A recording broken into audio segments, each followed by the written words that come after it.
Halo penggemar film, bertemu lagi dengan saya King Pos. Apa kabar kalian semua? Semoga selalu sehat ya. Kali ini saya akan menceritakan alur cerita film lagi nih guys. Oke, nggak perlu berlama-lama lagi, langsung saja yuk. Let's mulai. Subscribe King Pos, subscribe King Pos. Bersama King Pos kau kan bahagia. Cerita dimulai dengan memperlihatkan seekor lalat yang sedang kesulitan keluar dari tumpahan madu. Lalu kita diperlihatkan seorang pria bernama Tom sedang memandangi kekasihnya yang bernama Lisa dengan penuh kasih sayang. Saat Lisa terbangun, Lisa langsung menuju ke toilet. Sedangkan Tom mulai melihat memar di wajah dan cakaran di punggungnya yang merupakan hasil dari perhelakan asilolejos antara dia dan Lisa tadi malam. Lisa ini kalau asilolejos memang suka nyakar-nyakar kayak gini. Nggak selang berapa lama, Lisa keluar dari toilet sambil bilang ke Tom kalau dia hari ini harus berasilolejos dengan langganannya yang bernama Ken. Karena hari ini uang mereka sudah mau habis. Tom lantas bilang kalau sebenarnya dia nggak pengen Lisa kerja kayak gitu terus. Karena akhir-akhir ini ia mulai ngerasa cembokur dengan si Ken nih guys. Lisa bilang kalau seandainya ada pekerjaan lain pasti dia akan kerjain. Namun karena adanya cuma itu, mau nggak mau ia harus melakukannya. Tom bertanya pada Lisa apakah uang hasil kerjanya sebagai tukang bersihin toilet nanti masih nggak cukup untuk hidup mereka berdua. Lisa bilang kalau cuma dari bersihin toilet udah pasti nggak cukup. Apalagi Tom baru mulai kerja hari ini. Jadi harus nunggu sebulan dulu baru dapat upah. Kan lama ya. Terus hari ini mau makan apa kita? Melihat wajah Tom sedih, Lisa mulai menghibur Tom dengan mengatakan kalau imin si Ken itu kecil banget. Nggak berasa, nggak kayak imin Tom yang kekar kayak Hulk. Jadi tenang aja ya Tom, aman. Saat Lisa lagi dandan, Tom dihampiri bosnya yang ngajak berangkat kerja nih guys. Ngelihat hal itu, Lisa langsung pamitan pada Tom untuk pergi ke rumah Ken. Setelah Lisa pergi, Tom dan bosnya pun pergi juga ke rumah pelanggan yang toiletnya harus mereka berdua bersihkan. Siang harinya terlihat Tom pulang kerja dengan hati yang senang karena dapat sedikit uang makan dari bosnya. Namun saat Tom mau ngasih uang itu ke Lisa, ia dikejutkan dengan Lisa yang tiba-tiba menghunuskan pistol ke arah Tom. Tom bertanya dari mana Lisa dapat pistol itu. Lisa bilang kalau dia akan ngasih tahu Tom setelah Tom berasilolejos dengannya saat ini juga. Mereka berdua pun berasilolejos dengan gaya Lisa yang terus ngeplak dan nyakar-nyakar sampai selesai. Setelah selesai, Lisa lantas ngasih tahu ke Tom kalau tadi di rumahnya Ken, ia sempat ngafalin kode brankas tempat Ken menyimpan uangnya.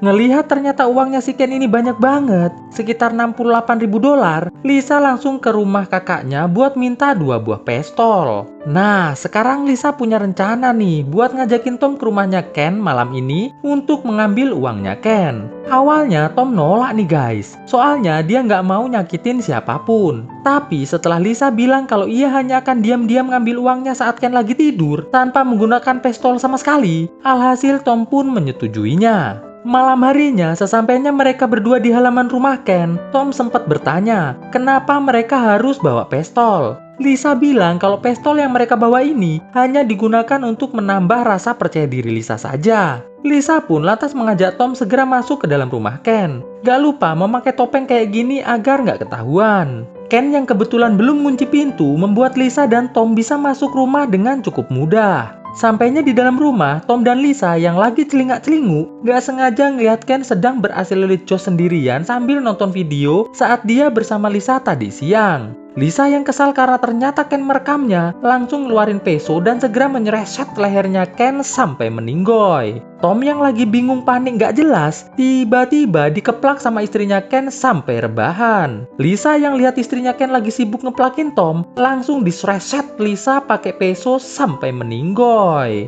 Lisa dan Tom pun segera membuka topeng mereka.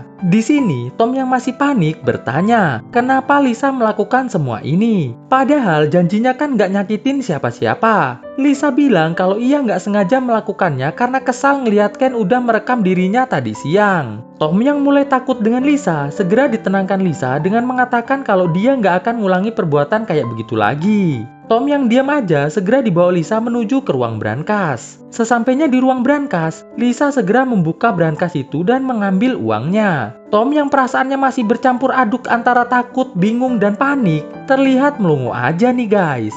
Nggak selang berapa lama, Lisa yang dengar ada benda jatuh nyuruh Tom buat meriksa. Tom yang lihat ada seorang gadis sedang nangis di depan jenazah Ken langsung segera menyapanya. Gadis yang bernama Tina ini pun sontak langsung lari ketakutan. Tom pun segera mengejar Tina untuk ditenangkan.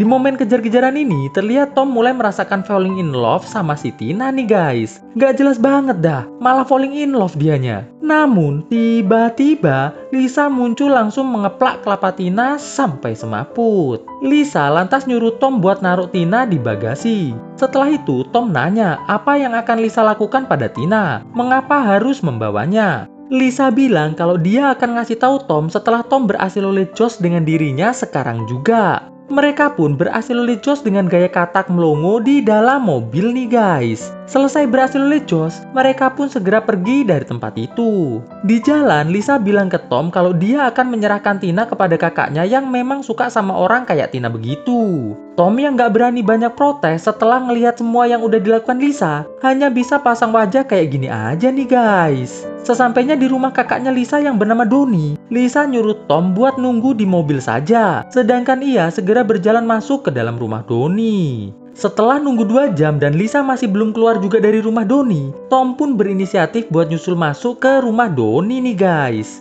Di dalam rumah Donnie, Tom yang lihat Lisa dan Donnie lagi nonton video Donnie yang lagi ngeplakin orang, langsung diajak Lisa ke ruangan lain. Di sini, Lisa nyuruh Tom buat bawa Tina ke sini agar bisa segera diproses sama si Donnie. Tom yang lihat banyak jeroan, kelapa orang dan lain-lain di dalam toples, mulai sangat yakin kalau Donnie dan Lisa ini adalah 2 orang psikopit. Lisa yang lihat Tom berekspresi kayak begini, langsung ngajak Tom buat ngambil Tina. Setelah berpamitan dengan Donnie, mereka berdua pun segera menuju ke mobil. Sampainya di dekat mobil, Tom bilang ke Lisa kalau sepertinya ia pengen putus baik-baik dengan Lisa karena udah ngerasa nggak cocok lagi. Lisa bilang kalau Tom berani mutusin dia, maka ia nggak segan-segan akan ngasih Tom ke Donnie agar diproses. Tom yang ketakutan bilang, nggak jadi putus nih, yuk kita bawa Tina masuk ke dalam rumah Donnie yuk. Saat Lisa lagi fokus buka bagasi, Tom langsung ngeplak kelapa Lisa pakai pistol sampai keluar cairan merah. Lisa pun langsung mendorong dan ngeplakin Tom sampai ampun-ampun. Tapi tiba-tiba gak ada angin, gak ada hujan, Lisa malah semaput nih guys. Tom yang mau kabur ngelihat Donnie datang bawa golok kayak begini, langsung mengedornya sampai rebahan. Setelah ngambil uang Ken dari jaket Lisa, Tom pun segera pergi dari tempat itu bersama dengan Tina yang masih di dalam bagasi. Setelah Tom pergi, terlihat Lisa kembali bangkit nih guys. Karena Tom nyetirnya lambat bingit, alhasil Lisa berhasil menyusulnya. Dan aksi kejar-kejaran yang kurang seru pun terjadi. Baru beberapa menit kejar-kejaran, mobil Lisa malah tiba-tiba mogok nih guys. Tom pun terlihat merasa sedikit tenang karena sudah nggak dikejar lagi oleh Lisa. Namun tiba-tiba Tom kembali dikejutkan dengan Lisa yang udah berada di belakangnya lagi. Lisa pun sambil menghunuskan pistolnya nyuruh Tom buat menepi. Nggak ada pilihan lain, Tom pun akhirnya menepi nih guys. Mereka berdua sama-sama turun dari mobil buat bicara baik-baik. Lisa bilang kalau dia akan maafin Tom asalkan Tom gak jadi mutusin hubungan mereka dan mau membantunya menyerahkan Tina pada Donnie. Setelah setuju, Tom yang lagi jalan menuju mobilnya ngelihat Lisa kembali semaput, langsung segera ngambil pistol Lisa dan segera pergi dari situ.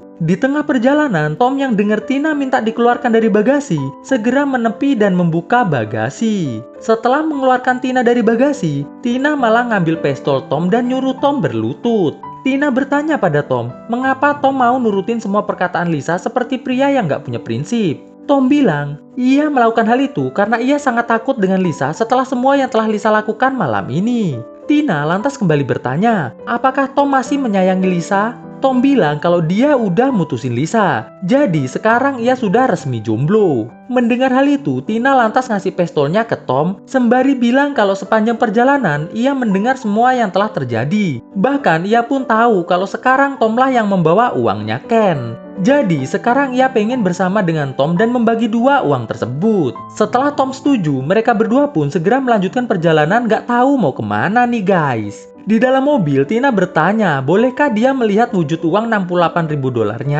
Tom pun segera memberikannya. Terlihat Tina sangat bahagia banget ngelihat uang sebanyak itu. Nggak selang berapa lama karena Tom nyetirnya cukup kenceng. Alhasil mereka berdua disuruh menepi oleh pihak yang berwajib nih guys. Nggak ada pilihan lain, Tom pun segera menghentikan mobilnya. Terlihat seorang petugas mulai meminta surat-surat kendaraan pada Tom. Tina yang ragu Tom punya surat-surat lantas bilang ke petugas kalau ia ingin segera sampai rumah untuk melakukan asilolejos dengan Tom. Jadi ia minta Pak Petugas gak mempersulit mereka. Pak Petugas pun segera menyuruh Tom buat keluar mobil untuk diproses. Namun ternyata Tom gak diproses nih guys. Ia justru dikasih tahu sama Pak Petugas agar segera pulang dan melakukan asilolejos dengan Tina menggunakan gaya kupu-kupu. Karena selama Pak Petugas menikah, ia belum pernah melakukan gaya tersebut. Setelah mengiyakan saran Pak Petugas, Tom pun kembali melanjutkan perjalanan. Di tengah perjalanan, Tom yang lihat ada pom Pertalite segera belok buat ngisi Pertalite-nya yang udah mau habis.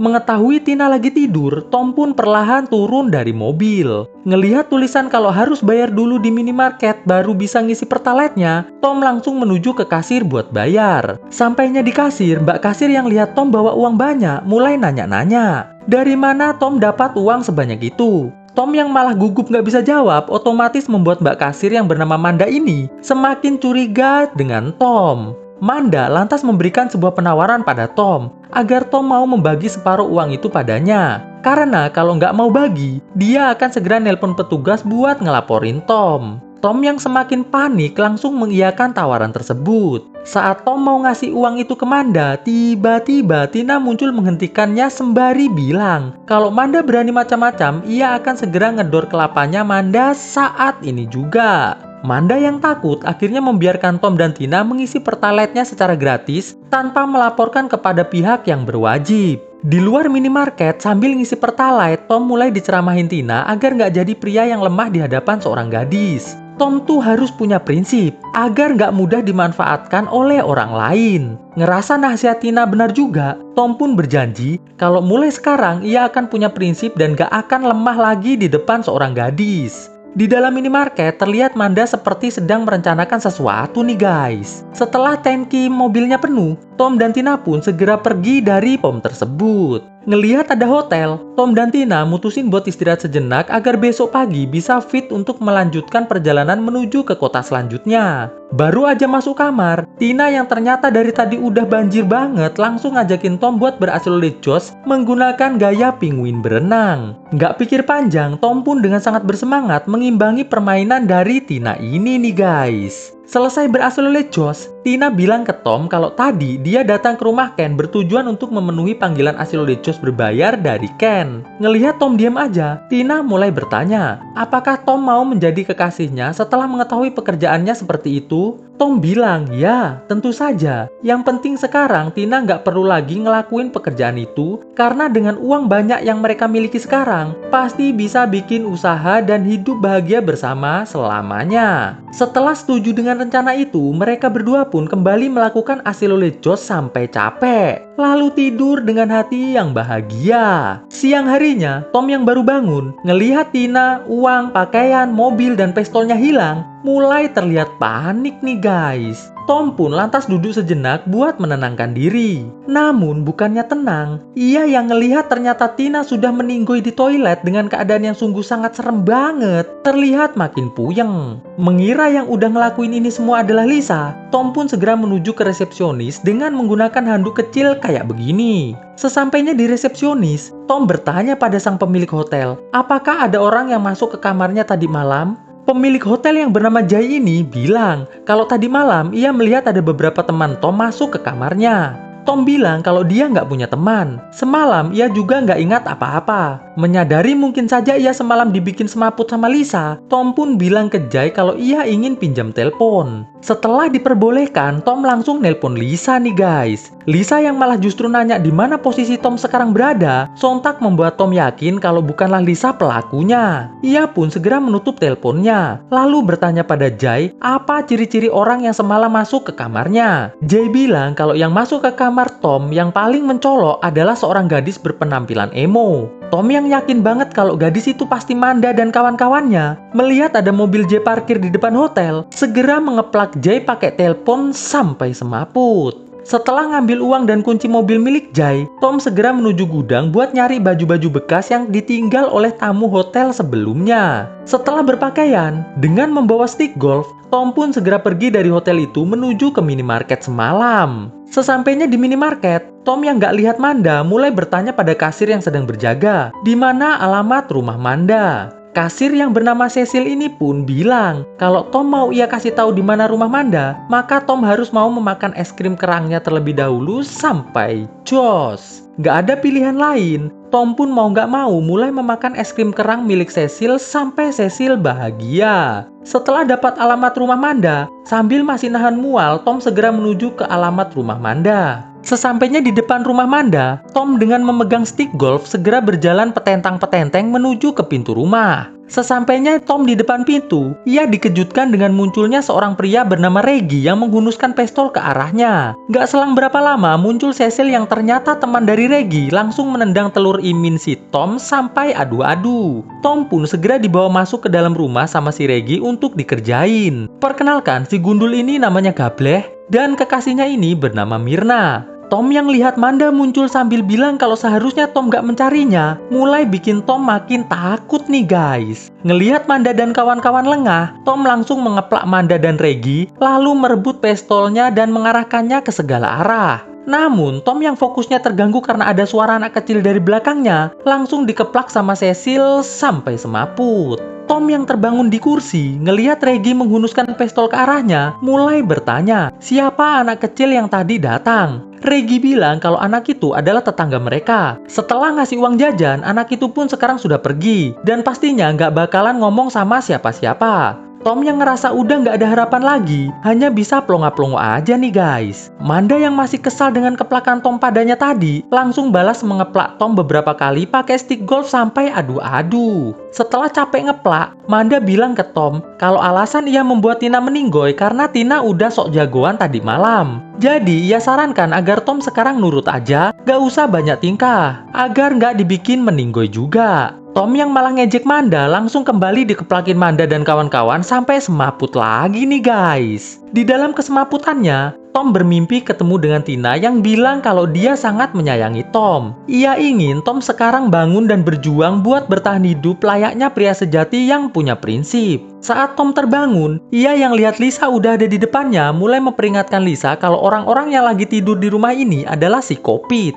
Manda dan kawan-kawan yang bangun tidur dan lihat ada Lisa di situ mulai bersiaga. Reggie yang lagi fokus ngarahin pistolnya ke arah Lisa langsung didor sama Doni sampai meninggoy. Setelah ngasih senapannya ke Lisa, Doni mulai nyereset Mirna dan Gableh pakai golok sampai meninggoy. Lisa pun lantas bertanya ke Minda dan Cecil di mana mereka berdua menaruh uangnya. Setelah diberitahu tempatnya, Lisa yang akan ngedor Manda dan Cecil dihentikan Doni yang bilang kalau dia lagi pengen beraslolijos dengan Manda dan Cecil sekaligus. Lisa pun mempersilahkannya. Dan Doni segera membawa Manda dan Cecil masuk ke dalam kamar. Sambil nunggu Doni beraslolijos, Lisa mulai ngajak ngobrol Tom. Lisa bertanya di mana Tina berada. Tom bilang kalau Tina udah meninggoy. Mengetahui hal itu, Lisa bilang ke Tom agar Tom mau kembali menjadi kekasihnya dan hidup berdua bersamanya di kota lain. Tapi kalau Tom nggak mau, ia nggak akan segan-segan membuat Tom nyusul Tina di alam akhirat. Sambil beranjak keluar rumah, Tom bilang ke Lisa kalau dia udah nggak mau lagi jadi kekasih seorang psikopat seperti Lisa. Sambil menghunuskan senapannya, Lisa bilang kalau Tom berani ninggalin dia, maka ia akan ngedor Tom saat ini juga.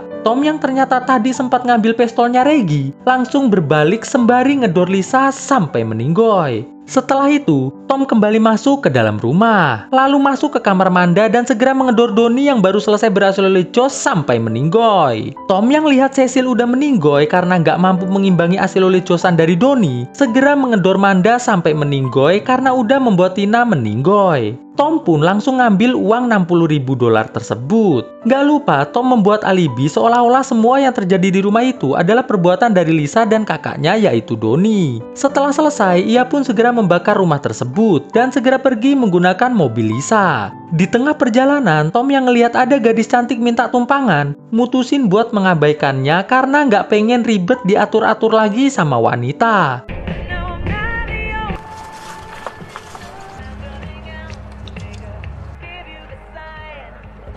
Melinda adalah seorang gadis yang bekerja di sebuah pom bensin yang sekaligus sebuah minimarket. Sebelum memulai shiftnya, Melinda terlebih dahulu santai sambil sebat di parkiran. Saat Melinda masuk ke dalam minimarket, terlihat sudah ada teman satu shiftnya yang bernama Sheila. Sheila mengatakan pada Melinda agar ia segera membersihkan seluruh toilet minimarket karena sudah terlalu kotor. Melinda pun langsung melakukan tugasnya. Saat Melinda sedang memindahkan barang, ia melihat seorang pemuda yang sedang memilih cemilan. Melinda pun lantas mencoba untuk berkenalan dan sedikit merayu pemuda tersebut. Namun terlihat pemuda tersebut tidak tertarik dengan Melinda. Pemuda tersebut pun lantas meninggalkan minimarket.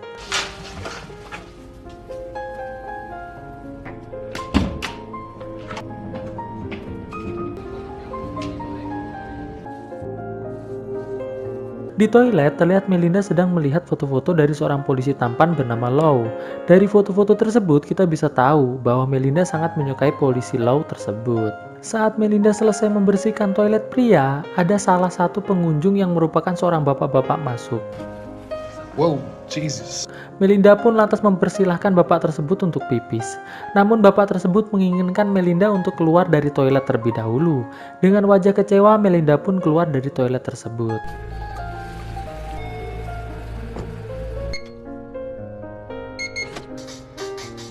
Saat Melinda sedang mengobrol dengan Sheila di tempat kasir, terlihat ada seorang kakek-kakek datang. Kakek itu ingin memberikan sebuah hadiah untuk Sheila. Namun di sana, Sheila terlihat tidak ingin bertemu dengan kakek tersebut. Kakek yang sangat berharap bisa menjadi kekasih Sheila pun terlihat sangat kecewa lalu keluar dari minimarket. Di luar minimarket, Melinda mencoba untuk merayu kakek tersebut. Namun, sangat jelas terlihat sang kakek sama sekali tidak tertarik dengan Melinda. Kakek tersebut pun lantas meninggalkan Melinda begitu saja. Tidak selang berapa lama, muncul seorang pengunjung bernama Tom. Melinda yang melihat Tom lantas bertanya, apakah ada yang bisa ia bantu? Tom mengatakan bahwa ia hanya ingin mencari beberapa produk di dalam minimarket. Melinda pun lantas mempersilahkan Tom untuk masuk. Lalu seorang polisi tampan bernama Lou datang menegur Melinda. Melinda terlihat sangat senang karena satu-satunya pria yang mau menegurnya adalah polisi Lou. Melinda pun lantas menuju mobil Lou sambil mengatakan apakah Lou mau mengajaknya jalan-jalan malam ini. Lou mengatakan bahwa ia tidak bisa mengajak Melinda jalan-jalan dikarenakan ia sedang bertugas malam ini. Tapi mungkin lain kali ia bisa mengajak Melinda untuk jalan-jalan. Singkat cerita, polisi Lou masuk ke dalam minimarket dan terlihat Tom sedikit ketakutan melihatnya. Tom pun lantas beranjak menuju toilet sambil melihat polisi Lou yang sedang mengambil kopi. Saat polisi Lou sedang membayar kopinya, terlihat Melinda diam-diam mengambil foto polisi Lou. Sheila yang melihat hal tersebut lantas menghampiri Melinda bersama dengan polisi Lou. Namun saat mereka hendak menanyai Melinda, tiba-tiba polisi Lou mendapatkan panggilan bahwa ada penjahat yang baru saja mencuri sebuah mobil.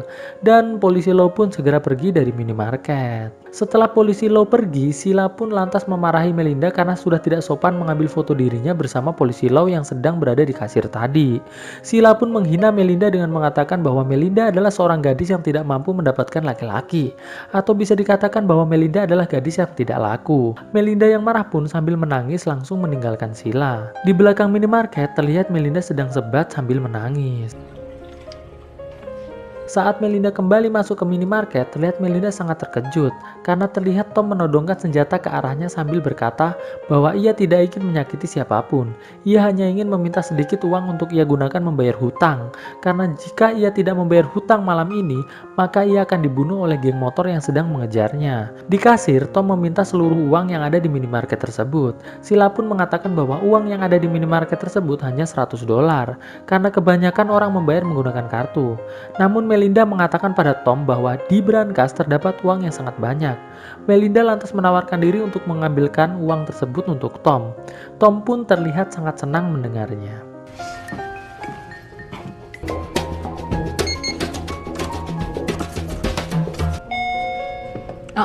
Saat Melinda sedang mengambil uang di brankas, tiba-tiba ada customer masuk.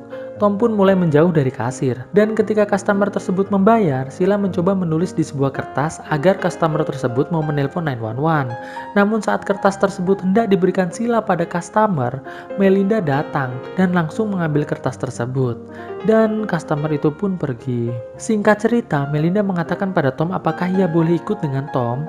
Tom pun lantas menjawab, tidak, karena Tom tidak mau melibatkan Melinda dalam kejahatannya. Melinda lantas mengatakan bahwa ia tidak akan memberikan uangnya jika Tom tidak mengizinkan ia untuk ikut. Tom yang mulai marah lantas mendorong Melinda sampai jatuh, lalu mengambil uangnya. Namun saat Tom hendak keluar dari minimarket, tiba-tiba Sheila mengejek dan memaki Tom dengan sangat liar. Sheila bahkan mengatakan bahwa cacing Tom sangatlah kecil. Tom yang baper dan tidak terima dengan hinaan dari Sheila, lantas menarik Sheila menuju ke gudang, lantas berniat untuk memperkasosnya.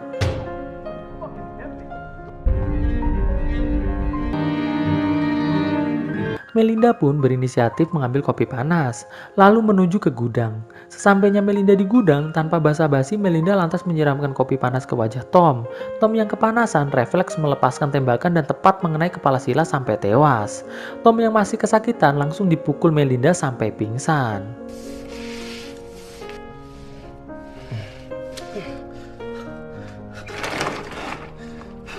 Saat Tom sadar, ia melihat tubuhnya telah terikat di sebuah kursi. Melinda lantas mengambil kursi dan duduk di depan Tom, dan membiarkan Tom mengoceh sampai puas. Melihat Melinda terus diam, Tom lantas memohon pada Melinda agar Melinda mau melepaskannya. Ia berjanji, jika Melinda mau melepaskannya, ia akan membawa Melinda untuk pergi bersamanya. Mendengar hal tersebut, Melinda lantas menawarkan obat penghilang rasa sakit buat Tom dan menyuapinya. Terlihat Tom mulai pusing dan merasa jantungnya berdetak sangat kencang. Tom lantas bertanya pada Melinda, apa yang telah Melinda berikan padanya. Melinda pun lantas menutup mata dan juga mulut Tom lalu berniat untuk memperkasosnya. Di sini akhirnya kita tahu, obat yang diberikan Melinda pada Tom bukanlah obat penghilang rasa sakit, namun itu adalah obat kuat yang bisa membuat cacing mengeras dengan gagahnya. Melinda yang telah melihat cacing Tom mengeras, lantas mulai memperkasos Tom dengan sangat santuy. Saat Melinda sedang menikmati cacing keras milik Tom, Tom yang marah pun lantas mendorong Melinda sampai jatuh. Lalu Tom berusaha menyerang Melinda, namun sial untuk Tom, ia malah menabrak lemari dan kembali pingsan. Melinda pun lalu mengambil pistol Tom, lantas mengantonginya. Lalu Melinda mengambil tas Tom yang berisi uang dan membawanya.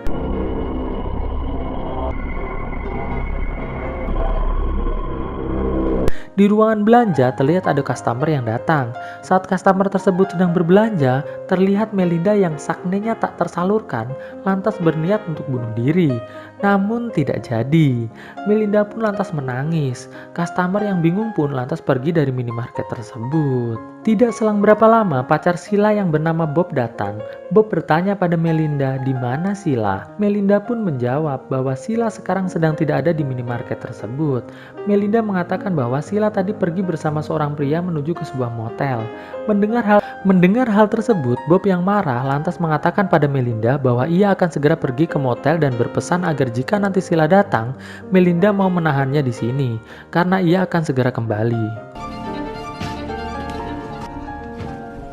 Singkat cerita, Melinda yang sedang mencari cara bagaimana menghilangkan semua bukti dari kejahatan yang terjadi di minimarket tersebut, melihat ada sekelompok geng motor yang datang.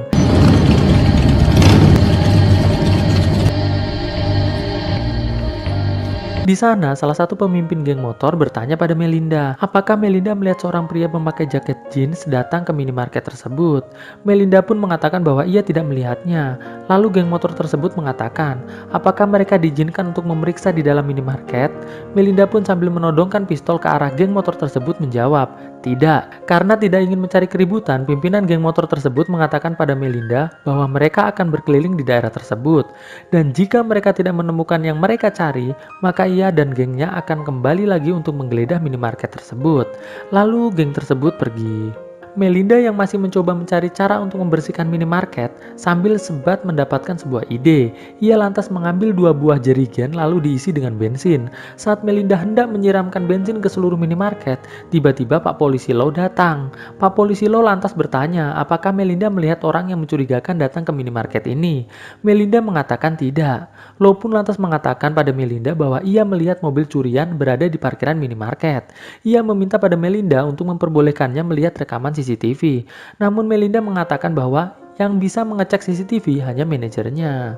Lalu Lo mencoba untuk menelpon manajer minimarket tersebut. Setelah Lo menelpon, Melinda lantas mengatakan pada Lo bahwa ia tadi melihat orang yang mencurigakan pergi menuju motel. Mendengar hal tersebut, Lo lantas mengatakan bahwa ia akan pergi ke motel dan jika Melinda melihat ada yang mencurigakan di minimarket tersebut, harap segera menghubunginya. Dan Lo pun pergi dari tempat tersebut. Setelah polisi pergi, Melinda lantas masuk ke gudang.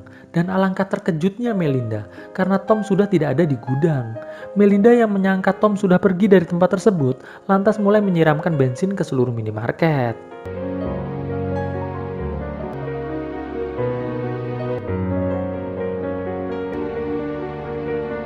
Setelah selesai menyiramkan bensin ke seluruh minimarket, Melinda yang akan pergi mendengar ada suara dari belakang minimarket. Ia pun lantas bersiaga dengan korek di tangannya. Lalu tiba-tiba listrik mati. Melinda yang mulai panik pun mencoba membuka pintu untuk berniat kabur dari tempat tersebut. Namun sial untuk Melinda, ternyata pintu tersebut menggunakan kunci elektrik. Dengan kata lain, jika listrik mati, Melinda tidak bisa membuka pintunya. Lalu Melinda pun mendengar ada suara langkah kaki. Melinda yang ketakutan pun lantas bersembunyi.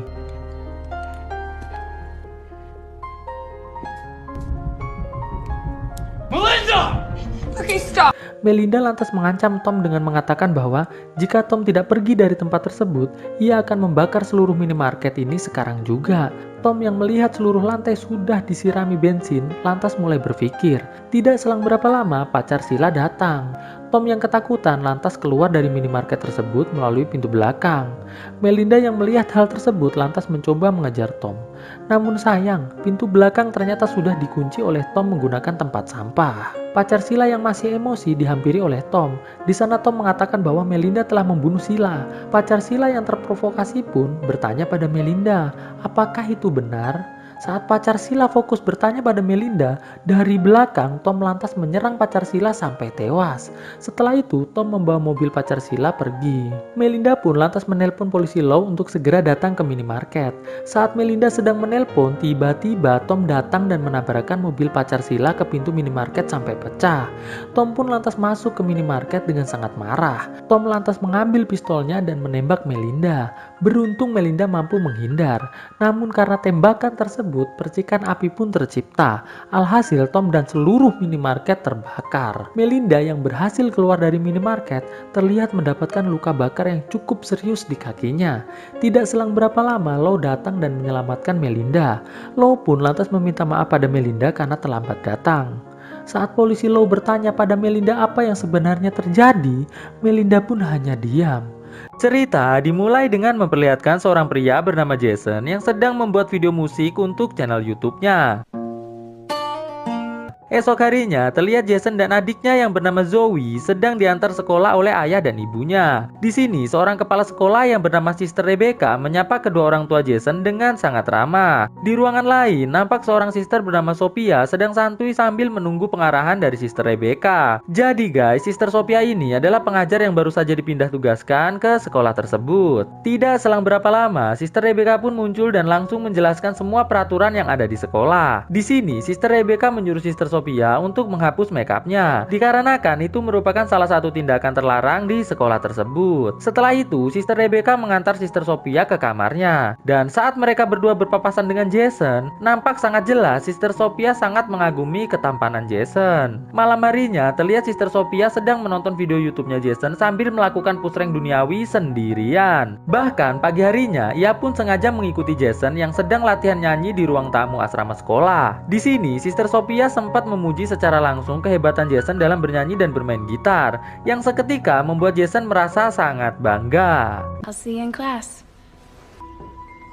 Di kelas, saat pelajaran akan dimulai, Sister Sophia yang melihat kedekatan Jason dengan temannya yang bernama Sarah, langsung meminta Sarah untuk pindah tempat duduk di depan dengan alasan agar Sarah bisa lebih fokus dalam menerima pelajaran. Setelah itu, Sister Sophia langsung menyuruh Zoe untuk baca doa pagi.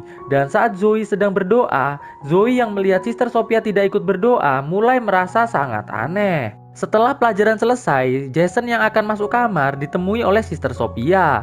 Di sini, Sister Sophia bertanya, apakah Sarah merupakan pacar Jason? Jason pun menjawab, bukan sis. Mendengar jawaban itu, Sister Sophia pun terlihat sangat senang. Malam harinya, seperti biasa, Sister Sophia kembali menonton video YouTube Jason sambil push rank duniawi sendirian dengan penuh semangat yang membara, guys. Esok paginya saat akan masuk kelas, nampak Jason bertemu dan mengobrol dengan Sarah sampai adu cingur. Sister Sophia yang melihat hal itu langsung menyuruh Jason masuk kelas dan memperingatkan Sarah agar tidak lagi melakukan pelanggaran semacam itu dengan Jason. Sarah pun mengatakan, "Oke sis." Saat jam pelajaran selesai, terlihat Jason dipanggil Sister Sophia dan diminta untuk menemuinya sore ini di kamarnya untuk membicarakan tentang pelanggaran yang telah ia lakukan bersama Sarah tadi pagi. Mendengar hal itu, Jason pun mengatakan, "Baiklah sis."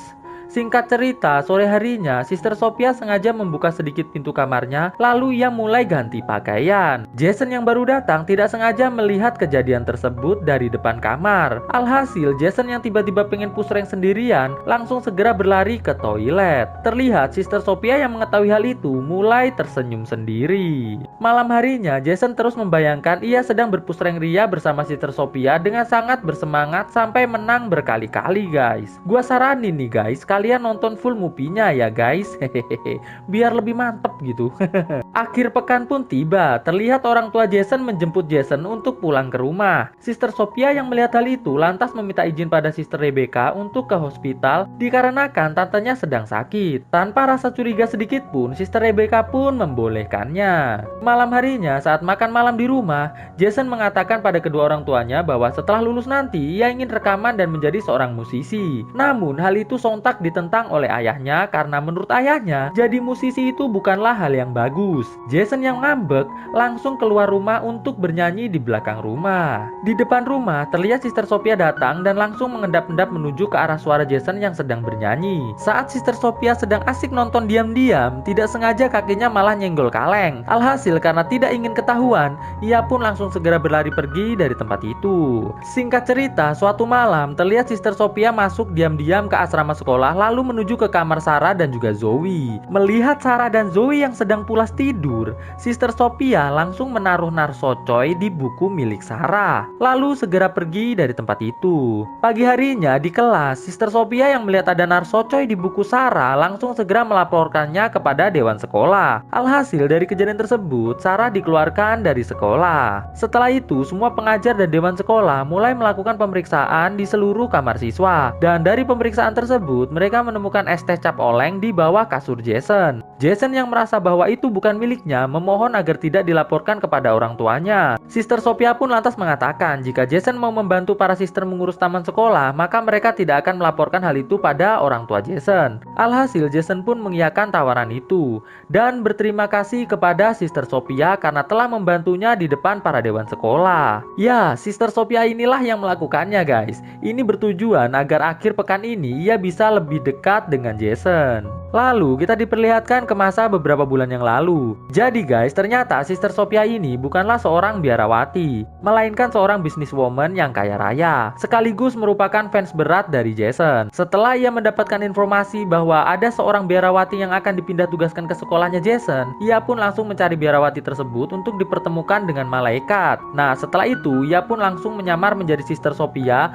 agar bisa bertemu langsung dengan Jason guys. Saat akhir pekan berikutnya, terlihat Sister Sophia mulai kembali mendekati Jason yang sedang sibuk merawat taman sekolah. Di sini terlihat Sister Sophia mulai memperlihatkan sebagian peralatan push rank-nya yang otomatis membuat Jason mulai keringetan nih guys. Malam harinya, Sister Sophia mulai memberanikan diri masuk kamar Jason dan langsung mengajak Jason push rank sampai rank tertinggi yang membuat saya tidak bisa menayangkannya. Jadi, gua saranin kalian nonton full movie-nya aja ya guys. Pagi harinya saat Jason sedang sarapan, terlihat Sister Sophia masuk kamar Jason dan memeluk kaos Jason yang ada di kamar tersebut. Zoe yang melihat hal itu langsung bertanya apa yang Sister Sophia lakukan di kamar Jason. Sister Sophia pun berdalih bahwa ia sedang diperintahkan untuk memeriksa kamar para siswa. Singkat cerita, saat jam pelajaran selesai, Sister Sophia meminta Zoe untuk menemuinya di kelas sore ini. Dan setelah Zoe keluar kelas, Sister Sophia mulai menaruh kunci jawaban ujian di mejanya, agar saat Zoe masuk kelas, ia bisa melaporkan Zoe kepada dewan sekolah dengan tuduhan melakukan kecurangan menjelang ujian. Dan benar saja,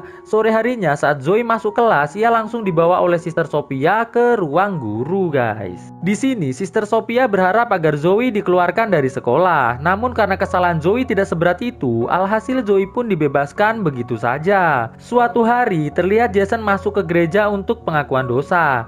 Jason yang tidak tahu ternyata yang mendengarkan pengakuan dosanya adalah Sister Sophia, langsung cerita tentang ia yang telah push rank bersama seseorang. Sister Sophia yang sudah tidak tahan dengan cerita Jason, langsung kembali mengajak Jason berpush rank ria sampai matahari terbenam. Esok harinya, seorang uskup yang mengirim Sister Sophia ke sekolah tersebut datang untuk berkunjung. Sister Sophia yang mengetahui hal itu langsung segera pergi dari sekolah. Namun Sister Rebecca yang melihatnya langsung bertanya, kemanakah Sister Sophia akan pergi? Di sini Sister Sophia mengatakan bahwa ia akan ke hospital karena tantenya sedang membutuhkannya. Mendengar hal itu, tanpa rasa curiga, Sister Rebecca pun mengizinkannya untuk pergi.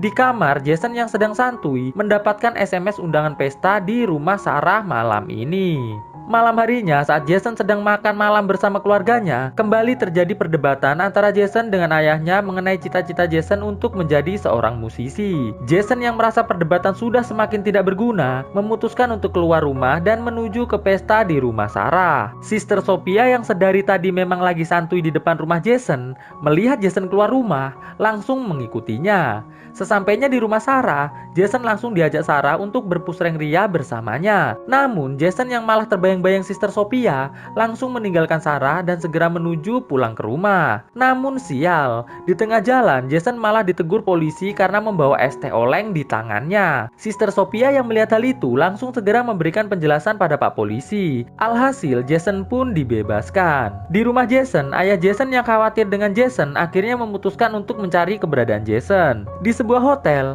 Sister Sophia meminta pada Jason agar mau ikut dengannya ke Paris dan meninggalkan keluarganya. Dikarenakan menurut Sister Sophia, dengan uang dan harta yang Sister Sophia miliki, Jason akan bisa menjadi musisi terkenal secara instan. Namun di sini, Jason yang merasa tidak mungkin meninggalkan keluarganya mengatakan pada Sister Sophia agar berhenti mengganggunya. Lalu Jason pun segera pergi meninggalkan Sister Sophia di tempat itu. Ayah Jason yang melihat Jason sedang duduk di pinggir jalan langsung meminta maaf dan mengajak Jason untuk pulang ke rumah bersamanya. Esok paginya, Sister Sophia yang masih patah hati mencoba kembali mengikuti Jason ke sekolahnya. Dan hal itu sempat dilihat oleh Zoe. Di sekolah, saat semua dewan guru dan siswa sedang mendengarkan khotbah di gereja, terlihat Zoe mulai mencari informasi mengenai Sister Sophia melalui internet. Selesai acara di gereja, Jason yang masuk kamarnya dikejutkan dengan Sister Sophia yang sudah berada di kamarnya. Jason yang kesal mengatakan bahwa ia akan melaporkan kelakuan Sister Sophia pada kepala sekolah. Namun di sini, Sister Sophia malah justru mengatakan bahwa jika Jason melaporkannya, otomatis Jason pun akan dikeluarkan dari sekolah karena telah berpush rank ria dengan dirinya. Dan Jason pun hanya bisa terdiam saja. Takut nih si Jason, guys.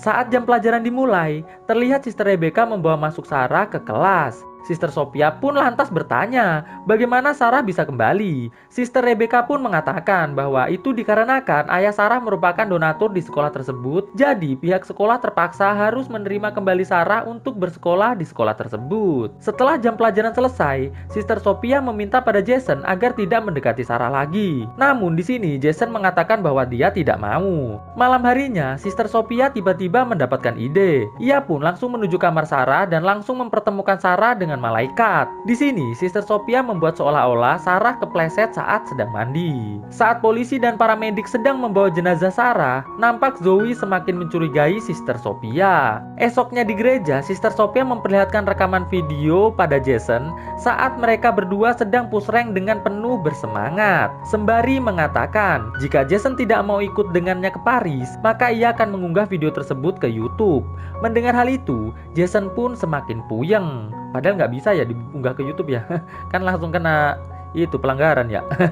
Saat akhir pekan tiba, terlihat Sister Sophia kembali meminta izin pada Sister Rebecca untuk mendatangi makam bibinya yang baru saja meninggal dunia. Dan seperti biasa, tanpa rasa curiga, Sister Rebecca pun mengizinkannya. Malam harinya, Sister Rebecca menelpon hospital tempat bibinya Sister Sophia dirawat. Namun di sini, pihak hospital mengatakan bahwa tidak ada data mengenai Sister Sophia maupun bibinya di hospital tersebut. Di rumah Jason mulai jujur pada adiknya mengenai semua kejadian yang ia alami bersama dengan Sister Sophia. Mendengar hal itu, Zoe pun mengajak Jason untuk mencari informasi lengkap mengenai Sister Sophia. Esok paginya, Sister Sophia mulai ditanya-tanya oleh Sister Rebecca mengenai kebohongannya tentang bibinya. Di sini, Sister Sophia yang sudah tidak punya jawaban langsung menggetok Sister Rebecca sampai siup. Di asrama, terlihat Jason dan Zoe masuk ke kamar Sister Sophia dan mulai mencari data lengkapnya. Alhasil di sini diketahui nama asli dari orang yang mengaku sebagai Sister Sophia tersebut adalah Laura. Mengetahui hal itu, Jason dan Zoe langsung mencari Sister Rebecca untuk memperlihatkan bukti yang baru saja mereka dapatkan. Namun, sesampainya mereka di gereja, tiba-tiba Sister Sophia langsung menggetok Zoe dan Jason sampai jatuh. Namun, saat Sister Sophia akan menggetok Zoe lagi, tiba-tiba Sister Rebecca datang menghentikannya. Dan ketika Sister Sophia sedang disibukkan dengan Sister Rebecca, Jason langsung mengambil obeng dan menggunakannya untuk mengantar Sister Sophia ke akhirat. Di akhir cerita, saat hari kelulusan, terlihat kedua orang tua Jason dan Zoe menghadiahi Zoe sebuah mobil baru dan menghadiahi Jason sebuah gitar baru sembari mengatakan bahwa mulai detik ini ayah Jason akan mendukung 100% Jason untuk menjadi musisi. Suatu hari di sebuah lapas, terlihat seorang bernama Aileen sedang diwawancarai oleh seorang jurnalis yang bernama Tarmin mengenai seluruh aksi dari Aileen sampai ia bisa masuk ke dalam lapas dan akan segera dimetongkan pagi ini. Aileen pun lantas mulai bercerita. Jadi, kisah itu bermula di sebuah bekas pom bensin pada malam tahun baru 1976. Di sini, Aileen sedang mabar FF dengan seorang pria tua bernama Bonnie yang telah membayarnya. Namun setelah Bonnie buyah, Bonnie yang minta login lagi secara gratis langsung digaplok sama Aileen sampai semaput. Dikiranya promo beli satu dapat satu kali guys. Sampai minta gratis gitu. Kalau mau nambah ya kan bayar lagi ya. Lalu Aileen pun mengambil dompet Bonnie dan segera pergi dari tempat itu. Tidak sengaja, ternyata Aileen memasuki lokasi pantai pribadi.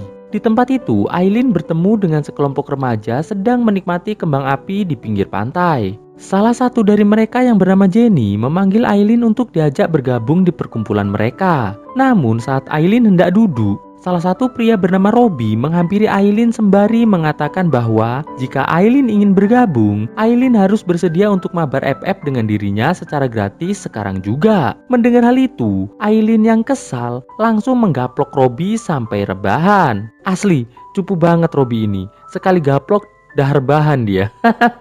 Sok-sokan sih, minta gratisan. Memangnya dikira fasilitas umum apa?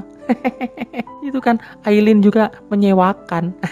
Aileen pun langsung segera pamit pergi dari tempat itu. Namun Jenny langsung mengejar Aileen sembari mengatakan bahwa ia ingin Aileen ikut ke rumahnya. Dikarenakan ia sangat kagum dengan keberanian Aileen menghadapi Robbie barusan. Aileen yang memang tidak punya tempat tinggal dan gak tahu mau kemana, akhirnya mengiyakan tawaran Jenny tersebut. Sesampainya di kamar Jenny lantas bercerita bahwa ia kini hanya tinggal berdua bersama ayahnya saja. Dikarenakan ibunya telah lama meninggoy nih guys. Sedikit informasi nih guys, ayah Jenny ini merupakan seorang pengusaha yang sangat kaya raya sekaligus ketua klub kapal paling terkenal di Amerika. Wah, konglomerat nih guys. Setelah sejenak berbincang-bincang santuy, Jenny yang kelelahan langsung tertidur. Sedangkan Aileen segera turun dari kasur lalu berbaring di lantai karena merasa nggak enak hati kalau ikut tidurnya di kasur sultan nih guys. Ya tahu diri lah guys, ceritanya gitu ya kan.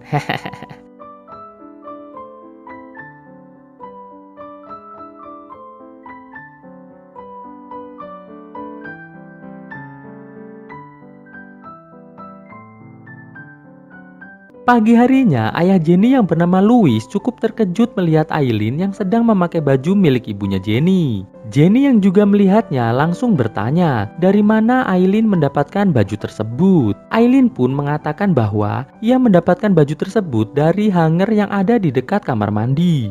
Mendengar hal itu, Jenny pun meminta agar Aileen mengganti baju dengan baju miliknya saja. Namun saat Aileen hendak menggantinya, Louis malah melarangnya. Dikarenakan ternyata Louis sangat suka melihat Aileen memakai baju milik ibunya Jenny tersebut. Jenny pun lantas memperkenalkan Aileen pada ayahnya. Dan terlihat Louis mulai sangat menyukai Aileen dikarenakan Aileen ini memang pinter banget bikin lawakan-lawakan yang cukup bikin ketawa ngakak nih guys. Jadi Aileen ini lucu guys ya orangnya ya. Lucu-lucu gimana gitu ya kan. Hehehe. Setelah Louis pergi, Jenny mengatakan pada Aileen bahwa ia sangat berterima kasih pada Aileen dikarenakan Aileen telah berhasil membuat ayahnya yang selama ini murung bisa kembali tertawa bahagia. Jenny pun menambahkan bahwa ia sangat berharap Aileen mau tinggal di rumahnya lebih lama, ya minimal sampai ayahnya bisa kembali bahagia. Mendengar hal itu, Aileen pun mengatakan, "Oke, Jen, ya mumpung gratis juga kan daripada tidur di jalan ya kan." Beberapa hari kemudian, di suatu malam, terlihat Jenny yang baru pulang jalan-jalan bersama kekasihnya yang bernama John melihat baju ayahnya di depan tangga. Mereka berdua pun langsung beranjak menuju ke kamar Louis untuk mengeceknya. Dan alangkah terkejutnya Jenny saat melihat ternyata ayahnya sedang seru-serunya mabar FF dengan Aileen nih guys. Luar biasa Mbah Louis ini. Masih juga bisa mabar sama yang daun-daun muda. Hehehe. Setelah kejadian tersebut, 2 minggu kemudian akhirnya Louis dan Aileen pun menikah nih guys. Walaupun terlihat sangat jelas, sahabat sekaligus pengacara Louis yang bernama Jack merasa sangat kecewa dengan pernikahan Louis tersebut. Tapi apa mau dikata, yang penting kan Mbah Louis bahagia. Malam harinya, Jenny yang kesal atas pernikahan ayahnya mulai mengemasi barang-barangnya untuk ia bawa ke rumah khusus tamu milik ayahnya. Louis pun memohon pada Jenny agar Jenny tetap tinggal bersamanya. Namun Jenny yang sudah kecewa pada Louis mengatakan bahwa ayahnya seharusnya tidak menikah dengan Aileen dikarenakan latar belakang Aileen yang belum jelas. Lalu Jenny pun segera pergi keluar rumah. Di pintu keluar dengan nada sedikit songong, Aileen bertanya pada Jenny, apakah mereka berdua masih bisa bersahabat? Jenny pun sontak langsung ngejawab, kagak sudi gua, aelah, masa iya sahabatan sama lu lagi? Lu Jessie, jelek sifat, hehe. Setelah Louis tertidur pulas, terlihat Aileen mengambil dompet Louis lalu pergi menggunakan mobil menuju ke sebuah kafe.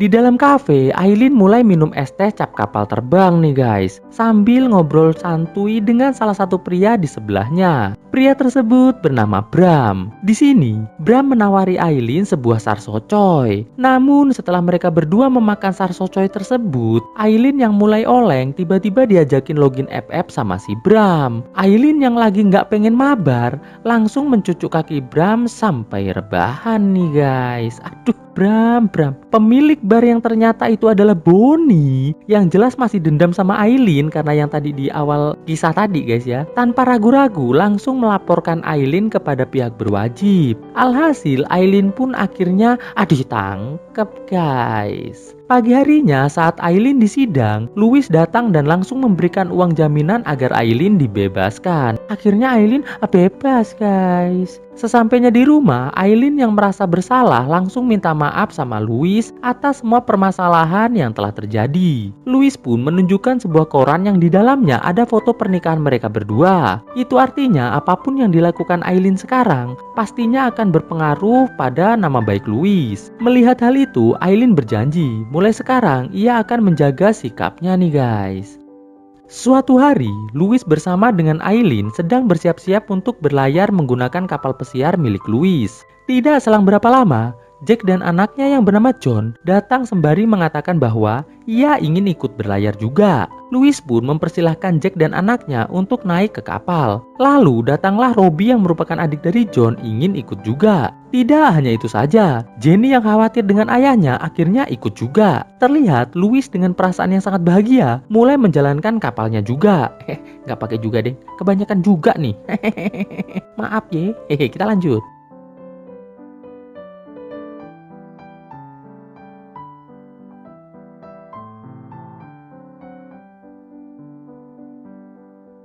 Di tengah perjalanan saat Aileen sedang ke toilet, Jack berbicara pada Louis bahwa ia kini sedang mencari informasi tentang latar belakang Aileen. Apakah ia memiliki riwayat buruk atau tidak? Sedangkan Robbie yang melihat Aileen ke toilet langsung beranjak untuk menyusulnya. Saat Robbie dan Aileen bertemu di lambung kapal, Robbie yang masih penasaran dengan Aileen kembali mengajak Aileen untuk mabar FF dengan dirinya. Namun, seperti yang sudah bisa kita tebak, Aileen kembali berhasil menggertak Robbie menggunakan obeng sampai minta ampun nih si Robbie, guys. Di sini Aileen mengatakan pada Robbie bahwa jika ia bertemu dengan Robbie satu kali lagi saja, maka ia tidak akan segan-segan untuk memetongkan Robbie saat itu juga. Robbie sampai pol ngompol di sini, guys.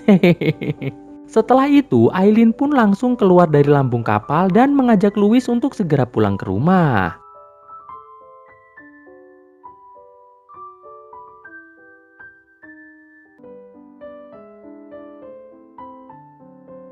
Esok harinya di sebuah toko baju, terlihat Jenny dan Aileen sedang mencoba baju yang sama persis nih guys. Namun tiba-tiba Aileen yang merasa kalau penjaga toko tersebut sedang meremehkannya, memutuskan untuk segera pergi keluar dari toko. Terlihat dari kejauhan, ada seseorang dengan nafas yang sulit sedang memperhatikan Aileen dari dalam mobilnya.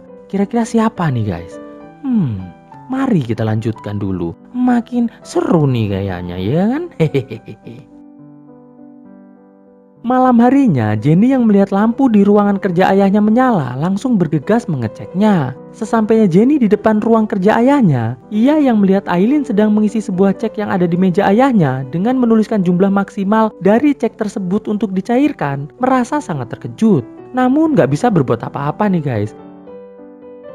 Esok harinya, Jenny langsung menemui Jack di kantornya untuk menceritakan semua yang telah ia lihat semalam. Lalu Jack mengatakan bahwa Aileen baru saja berhasil mencairkan semua uang dari cek milik Louis. Bahkan, Aileen pun telah berhasil menghapus nama Jenny dari ahli waris tunggal keluarga Louis. Dikarenakan kini sebagai istri Louis, Aileen memiliki hak penuh atas semua harta milik Louis. Mendengar hal itu, Jenny pun mulai panik nih guys. Namun, Jack yang telah memiliki bukti tentang jejak keburukan Aileen di masa lalu, mengatakan pada Jenny agar Jenny mengizinkannya untuk membereskan semua permasalahan tersebut dengan caranya Jack sendiri. Jenny yang masih merasa bingung hanya mengiyakan perkataan Jack tersebut nih guys. Wes pokoknya yo yang penting beres gitu pokoknya. Pusing si Jenny ini.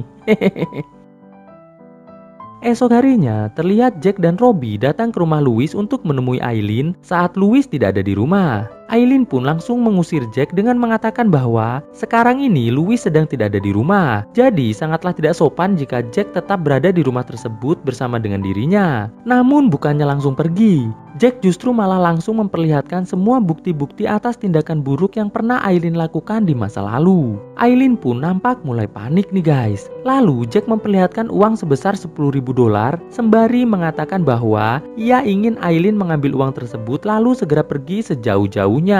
Aileen yang sudah tidak bisa mendebat Jack lagi, langsung mengambil pistol dari laci meja Louis dan mengedor Jack sampai meninggoy nih guys. Setelah itu, Robbie yang baru masuk ke dalam rumah untuk menolong ayahnya harus meninggoy juga dengan edoran dari edoran dari Aileen nih guys. Jadi dua-duanya meninggoy nih guys. Setelah itu kita kembali diperlihatkan ke masa sekarang saat Aileen diwawancarai. Di sini Tarmin mengatakan bahwa ia tidak percaya dengan cerita Aileen barusan. Dikarenakan bagaimana bisa Aileen berhasil menghabisi Jack dan Robbie sekaligus tanpa ada bukti sama sekali. Aileen pun lantas mengatakan bahwa ia menghilangkan bukti dengan cara membungkus Jack dan Robbie menggunakan plastik sampah lalu membuangnya di dalam hutan. Dan Aileen pun kembali melanjutkan ceritanya ke beberapa hari kemudian. Terlihat Aileen sedang santuy sambil makan ayam tepung di pinggir kolam renang. Tidak selang berapa lama, Aileen yang mendengar pintu rumah diketuk langsung segera membukakan pintu. Dan terlihat ada sebuah amplop di depan rumah yang berisikan foto-foto saat Aileen membuang Jack dan juga Robbie di hutan. Di amplop tersebut juga tertulis alamat dan nomor kamar sebuah hotel. Esok harinya, Aileen pun lantas mendatangi kamar hotel tersebut. Dan alangkah terkejutnya Aileen, ternyata yang ada di dalam kamar tersebut adalah adiknya yang bernama Suraji.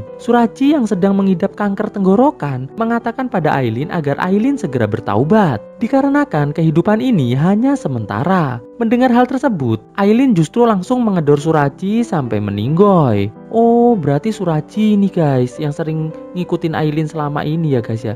Yang tadi nafasnya sulit itu loh guys. Ternyata Suraji itu guys.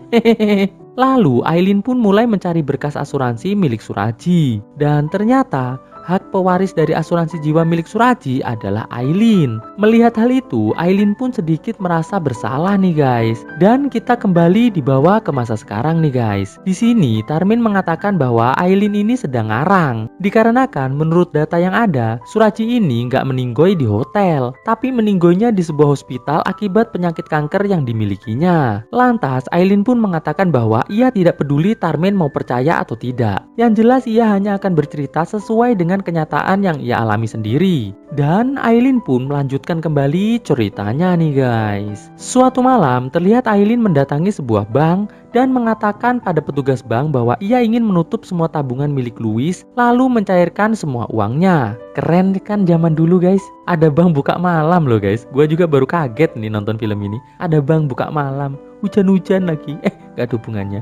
Di tempat lain terlihat Jenny bersama John yang telah mendapatkan informasi mengenai ibu dari Aileen langsung menuju ke sebuah kafe tempat ibu Aileen bekerja. Ibu Aileen pun mulai bercerita bahwa sejak kecil Aileen memiliki sifat yang sama seperti ayahnya, yaitu ngawur. Ngawur guys ya. Hal itu disebabkan karena Aileen mengidap penyakit delusi yang cukup parah. Selain itu, Aileen adalah wanita yang sangat tangguh dan pantang menyerah. Jadi, ia tidak akan berhenti sampai bisa mendapatkan semua yang ia inginkan, dan jika ada yang menghalangi, pastinya ia akan memetongkan orang tersebut. Di rumah Louis, Aileen yang baru pulang langsung ditanya-tanya sama Louis. Louis bilang bahwa tadi pagi ia mendapatkan telepon dari bank yang mengatakan bahwa seluruh tabungannya telah dicairkan oleh Aileen. Mendengar hal itu, Aileen pun lantas mengatakan bahwa bukan ia yang telah melakukannya, melainkan Jenny lah yang telah melakukannya. Lewis pun lantas mengatakan bahwa beberapa hari yang lalu, ia bersama Jenny telah memindahkan 99%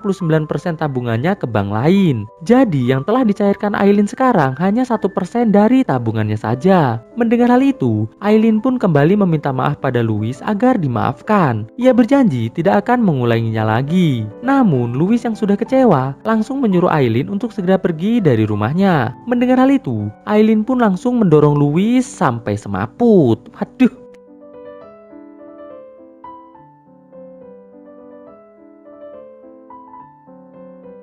Tidak selang berapa lama, Jenny dan John yang baru pulang melihat ayahnya sedang semaput di lantai. Mereka pun langsung berusaha menolongnya. Namun saat Jenny dan John akan mengangkat Louis, tiba-tiba Aileen muncul dan langsung mengatakan bahwa ialah yang telah memetongkan Jack dan juga Robbie. Lalu kini ia juga akan melakukan hal yang sama pada John dan juga Jenny. Mendengar hal itu, John yang kesal langsung menggetok Aileen sampai semaput nih guys. Setelah itu mereka pun langsung segera membawa Louis menuju ke mobil untuk dibawa ke hospital. Namun di tengah perjalanan, Jenny yang masih kesal memutuskan masuk kembali ke dalam rumah untuk mengurus Aileen. Awalnya John melarang, namun karena Jenny langsung berlari masuk, alhasil John yang masih membawa Louis hanya membiarkan Jenny begitu saja. Sesampainya di dalam rumah, Jenny yang melihat Aileen masih sehat langsung mendorongnya menggunakan kayu sampai masuk ke dalam kolam renang. Di kolam renang, Aileen pun berpura-pura tidak bisa berenang. Alhasil Jenny yang merasa kasihan langsung mengulurkan tangannya. Namun bukannya naik ke permukaan, Aileen malah justru menarik dan memetongkan Jenny di dalam kolam renang. Setelah yakin Jenny telah meninggoy, Aileen pun langsung pergi dari tempat tersebut. Namun ternyata Jenny cuma pura-pura meninggoy nih guys. Jenny pun langsung kembali mengejar Aileen yang ternyata sudah berada di kapal pesiar dan bersiap untuk kabur.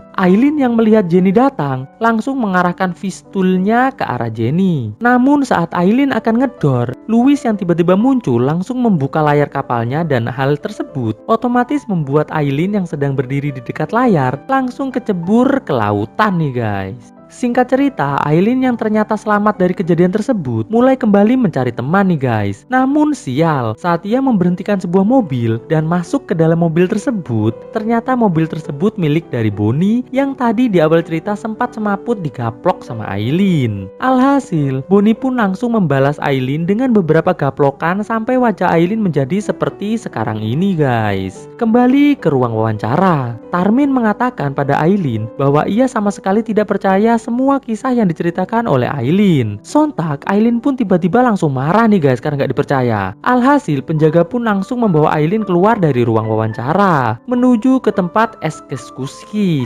Karena hari ini merupakan hari di mana Aileen akan segera dieksekusi guys. Suatu hari, terlihat seorang pria bernama Nicky sedang moto-moto orang lewat di sebuah tempat parkir di pinggiran kota New York. Saat sedang asik moto-moto sambil celingak-celinguk ke kanan dan ke kiri, tiba-tiba ia didatangi seorang gadis yang tadi sempat ia foto. Gadis ini bernama Tessa. Untungnya si Tessa ini nggak marah guys. Ia malah justru ngajakin Nicky kenalan dan ngobrol-ngobrol santuy. Dengan sangat percaya diri, Nicky langsung menunjukkan hasil fotonya pada Tessa. Terlihat Tessa sangat terkesan dengan hasil foto yang Nicky buat. Setelah itu, Nicky ngajakin Tessa jalan-jalan sambil difoto-foto. Terlihat Tessa sangat bahagia nih guys, difoto-fotoin terus sama si Nicky. Ah elah, udah berasa jadi kayak foto model kali ya si Tessa ya.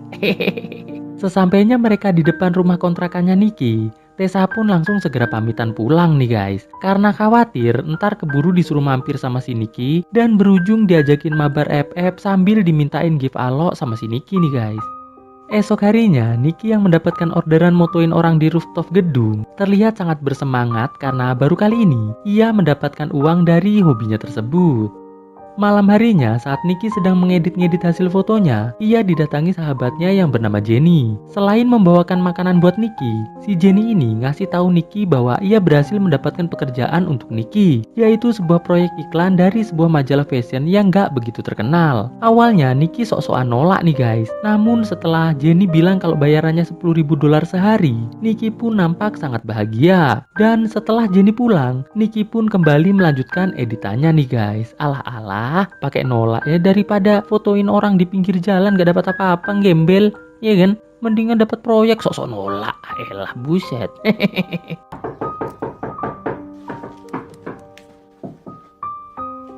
Siang harinya, Tessa datang membawakan 2 gelas kopi cap luwak nyengir untuk diminum bersama dengan Nicky. Di sini, Tessa kembali merasa kagum dengan hasil foto Nicky yang memang sangat luar biasa keren nih guys setelah diedit. Wah, keren banget memang. Dipajang di dinding-dinding nih, Tessa langsung terkesima. Setelah sedikit memuji-muji Nicky, Tessa langsung to the point dengan tujuannya menemui Nicky hari ini, yaitu ingin mengajak Nicky jalan-jalan mencari tempat-tempat keren untuk berfoto-foto ria. Awalnya Nicky nolak nih guys, tapi setelah Tessa mengatakan kalau Nicky mau, ia akan ngasih Nicky sekresek gula bubuk secara gratis. Sontak Nicky langsung bilang, "Siap." Mereka pun lantas mulai jalan-jalan. Di momen jalan-jalan ini, Tessa menyempatkan diri buat ngajakin Nicky jadian. Wah, sangat amat beruntung sekali ya Mas Nicky ini. Baru kenal langsung diajak jadian loh. Ada nggak yang pernah ngalamin kayak gini? Kayak Mas Nicky ini loh. Komen di bawah ya guys, kalau kalian pernah ngalamin. Berarti kalian betul-betul sudah teruji ketampanannya. Ketampanan yang luar biasa tentunya. Setelah momen jadian mereka ini, selama kurang lebih 15 menit dari durasi film, dipenuhi dengan adegan mabar FF, jalan-jalan, foto-foto, mabar FF lagi, jalan-jalan, foto-foto, nongkrong santuy, mabar FF lagi, dan terus mabar FF sampai Nicky benar-benar merasakan jatuh cinta banget sama si Tessa nih guys. Wes pokoknya kalian kalau nonton bakal nyengir-nyengir terus nih nontonnya.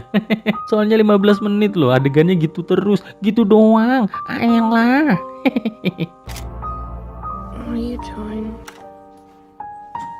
Suatu pagi saat Nicky sedang keluar kontrakan, Tessa yang gabut berinisiatif mengirimkan beberapa hasil foto Nicky ke sebuah perusahaan majalah terkenal yang bernama Aselole Wele-Wele. Nicky yang tiba-tiba datang dan melihat hal itu sontak langsung ngomel nih guys, karena menurut Nicky, Tessa sudah sangat tidak sopan telah membagikan foto hasil karyanya kepada orang lain tanpa izin. Tessa pun berusaha menjelaskan bahwa ia hanya ingin Nicky mendapatkan proyek besar di perusahaan terkenal. Namun Nicky yang gak yakin dengan penjelasan Tessa, terus saja ngomel-ngomel nih guys. Setelah beberapa jam mereka ngambek-ngambekan, Tessa yang mendapatkan SMS dari majalah Asilole Wele langsung memperlihatkannya pada Nicky. Mengetahui ia diterima bekerja sama di proyek majalah tersebut dengan gaji 10 kali lipat dari proyek yang diberikan oleh Jenny waktu itu, langsung meminta maaf pada Tessa dan berjanji gak akan ngomelin Tessa lagi. Elah makanya jangan seuzon ya kan.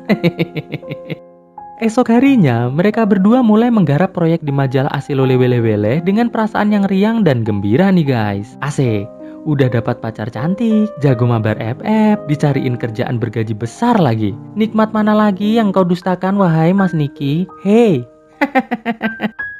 Malam harinya, di sebuah warung makan Gami Bawis khas Bontang, Nicky mulai bercerita mengenai ayahnya yang tidak setuju dia menjadi seorang fotografer.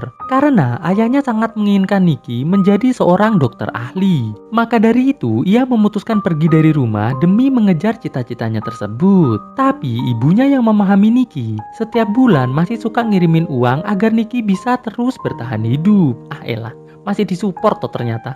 Tak kira sudah mandiri. Setelah selesai makan dan curhat, mereka berdua pun menuju ke sebuah bar langganan Tessa. Dan setelah capek, mereka pun langsung pulang dan kembali mabar FF sampai tembus rank tertinggi nih guys. Aduh, beruntung banget sih Mas Nicky ini, Aela. Esok harinya, Tessa yang melihat Nicky sudah semakin bucin dengannya, mulai tertawa bahagia nih guys. Malam harinya, Jenny membawa Nicky ke sebuah pesta untuk bertemu dengan bos majalah kurang terkenal yang sempat ditawarkan Jenny di awal film tadi. Setelah ngobrolin tentang konsep fotonya, Nicky yang melihat ada Tessa di luar rumah, langsung menemuinya. Namun saat Nicky akan ngajakin Tessa masuk ke ruangan pesta, Tessa yang melihat 3 orang ini mulai mematung seperti ketakutan nih guys. Wah, ada apa ini? Siapa 3 orang ini? Kok sampai Tessa yang sangat luar biasa ini kok yuk sampai ketakutan? Nicky yang gak tahu apa yang terjadi pada Tessa langsung segera membawa Tessa pulang ke kontrakan. Setelah Tessa tenang, Nicky pun mulai bertanya apa yang sebenarnya terjadi. Awalnya Tessa nggak mau cerita nih guys. Tessa hanya mengatakan bahwa besok ia akan segera pergi ke luar negeri.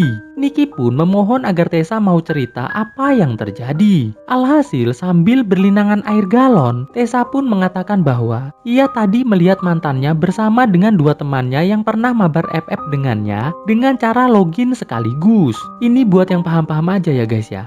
Yang nggak paham DM aja gue di Instagram ya guys. Nanti gue jelasin. Soalnya kalau di YouTube jelasinnya agak sedikit susah nih.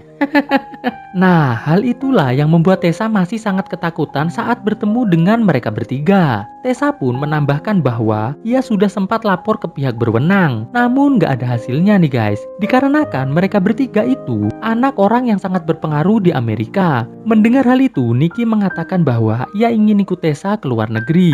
Karena ia sudah sangat bucin banget sama Tessa nih guys. Namun Tessa melarangnya karena dia nggak mau merusak karir Nicky yang kini sedang bagus-bagusnya. Tapi Tessa punya saran lain nih guys. Jika Nicky memang benar-benar sayang padanya, ia meminta Nicky untuk menghabisi 3 pria tersebut. Jelas Nicky menolak. Dan hal itu membuat Tessa langsung segera pergi dari kontrakan Nicky. Ya jelas nolak sih guys. Soalnya tiba-tiba aja ya kan suruh menghabisi orang.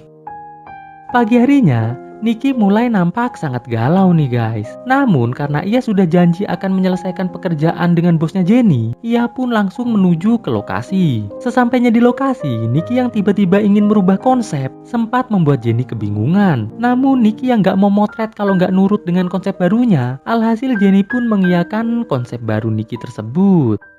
Saat pemotretan, ternyata Nicky membuat sebuah konsep yang tidak biasa nih guys, yaitu konsep ala-ala psikopat. Yang padahal ini merupakan majalah fashion, tapi nggak tahu kenapa konsep psikopat nih si Nicky nih ya kan. Setelah selesai memotret, Jenny mengatakan bahwa ia nggak suka dengan hasil foto Nicky barusan, tapi untungnya si bos menyukainya. Jadi aman katanya si Jenny. Sesampainya di rumah, Nicky yang galau mencoba menghubungi Tessa namun nggak ada jawaban. Nicky pun mengirimkan pesan pada Tessa bahwa ia akan melakukan apa saja demi bisa bertemu lagi dengan Tessa. Dan setelah beberapa hari menggalau nggak jelas, akhirnya ia mendapatkan balasan dari Tessa yang mengatakan bahwa Tessa akan segera menemui Nicky di kontrakannya. Di sini, Nicky mengatakan bahwa ia akan berusaha melakukan permintaan Tessa sampai tuntas, asalkan Tessa tidak lagi meninggalkannya. Dan aksi Nicky pun dimulai dengan mengikuti kemanapun Tony dan Jack pergi nih guys. Nah, yang ini kita kasih nama Tony dan Jack aja ya guys, Soalnya nggak ada namanya nih. Jadi bingung gue mau kasih nama apa. Sudah Tony sama Jack aja ya. Yang ini Tony, yang ini Jack, oke? Hari kedua ngikutin Tony, Nicky hampir ketahuan nih guys. Tapi untungnya nggak jadi ketahuan ya kan. Malam harinya, Nicky diam-diam nekat masuk ke tempat tinggal Tony, yang ternyata diketahui oleh Tony. Namun beruntung, dalam pertarungan itu, Nicky berhasil mencucuk Tony sampai meninggoy nih guys. Nicky pakai cucuan, Tony tangan kosong, ya jelas Tony meninggoy pastinya. Saat Nicky akan keluar gedung, ia sempat berpapasan dengan Jack nih. Tapi syukurnya Nicky berhasil kabur. Pagi harinya, Nicky kembali datang ke proyek pemotretan karena diajak kerjasama lagi sama bosnya Jenny. Dengan wajah bundas karena pertarungan semalam, Nicky tetap mencoba untuk profesional nih guys. Bagus nih Mas Nicky nih. Apapun yang terjadi, profesionalitas tetap nomor 1. Nggak kayak kalian ya kan? Galau dikit kerjaan curan-curan. Sore harinya, ia kembali melanjutkan aksinya dengan mencari Jack. Namun kali ini, Nick yang kalah dalam pertarungan langsung kabur dari tempat itu. Setelah berhasil kabur, Nick mencoba menelpon Tessa namun tak ada jawaban. Galau teleponnya dicuekin sama Tessa, Nicky pun menelpon ibunya dengan mengatakan bahwa ia menyesal sudah nggak nurut sama bapaknya. Kini ia nggak tahu lagi harus ngapain. Ia pun sempat mengucapkan maaf pada ibunya, lalu menutup teleponnya. Nah kan baru nyesel makanya nurut. Ah elah. Kalian nurut juga ya guys ya sama bapak kalian. Elah, nggak nurut sih, makanya jadi begini ya kan. Nurut sama orang tua. Nick yang melihat Tom yang merupakan mantan Tessa melintas, langsung mengikutinya.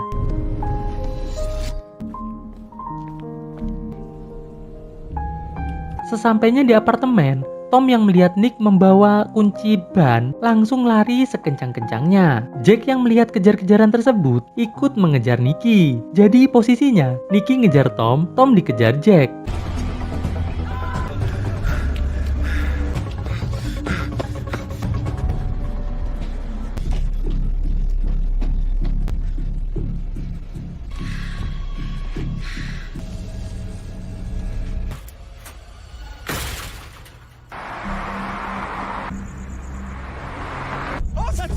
Singkat cerita, Nick berhasil mengeplak Tom sampai rebahan. Lalu Jack datang. Namun pertarungan antara Jack dan Nicky kali ini dimenangkan oleh Nicky dengan meninggoynya si Jack. Digeplak pakai kunci ban guys ya. Setelah itu Nicky bertanya pada Tom mengapa Tom melakukan hal itu pada Tessa. Tom yang mendengar nama Tessa lantas mengatakan bahwa alasan ia meninggalkan Tessa dikarenakan Tessa menyuruhnya untuk menghabisi mantan Tessa sebelumnya. Sama seperti Nicky. Mendengar hal itu, Nicky yang udah kepalang tanggung langsung mengeplak Tom sampai meninggoy. Setelah itu, Nicky lantas mencari Tessa di bar langganan Tessa. Tessa yang melihat Nicky langsung mengajak Nicky pulang ke kontrakan. Sesampainya di kontrakan, Nicky bertanya pada Tessa mengapa Tessa melakukan hal ini pada dirinya. Tessa pun mengatakan bahwa sekarang ia yakin Nicky sangat menyayanginya. Lalu terdengar suara sirine sheriff yang sudah dipanggil Tessa untuk menangkap Nicky.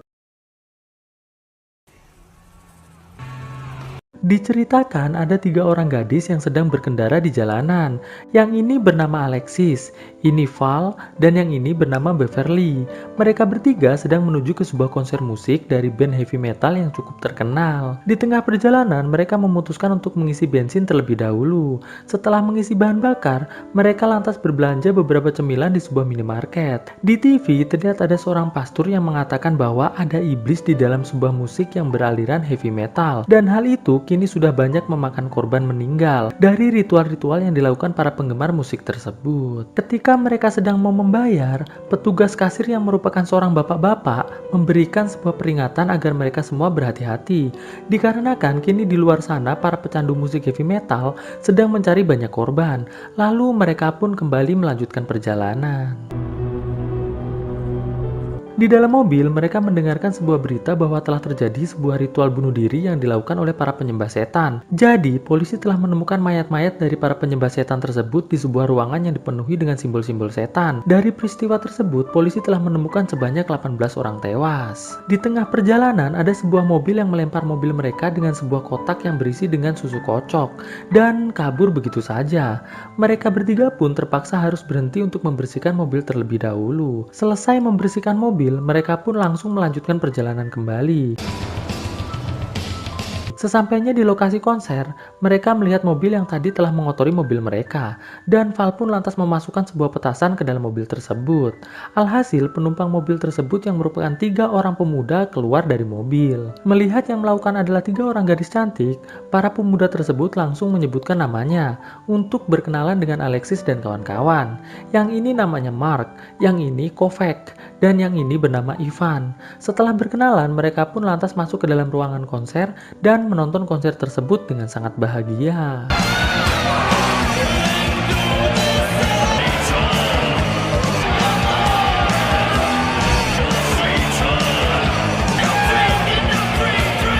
Selesai menonton konser, Alexis dan kawan-kawan lantas menawari Mark dan kawan-kawan untuk mampir sebentar di rumah Alexis.